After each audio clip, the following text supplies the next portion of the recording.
Papanoorin natin ang introduction video ni Abigail Nicole Florendo representing Taytay Rizal for Miss Pearl of the Orient Philippines 2025.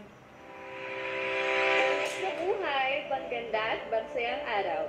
I am Abigail Nicole Dominguez Florendo, best known as Cole, a 26-year-old dance artist proudly representing my beautiful hometown, Taytay Rizal. Wow. I graduated in the University of Rizal System with a degree in Mass Communication, major in journalism. But after years of practice, God has put me in a place where I never expected to be. Now, I'm currently working as a television dance artist.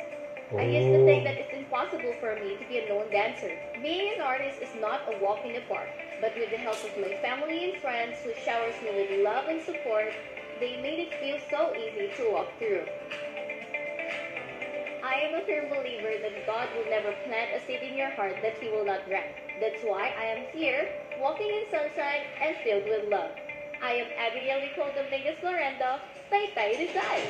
Ang ganda niya, no? May kamukha siya sa Showtime. Hindi niya alam. Sino? Kapatid ni Sean. Kapatid ata siya ni okay. Sean Dominguez, kaya magkamukha sila din sa mga ibang clips nandun si Sean. That's why kamag-anak pala. Oo, doon ko lang nakita sa din sa video. Kasi parang sabi ko, yung aura niya, yung ganda niya, may kamukha.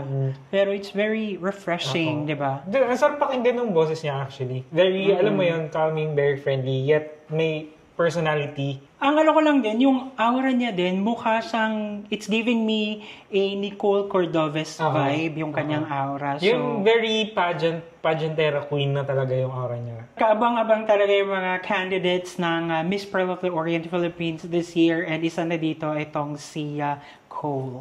Wow, feeling close.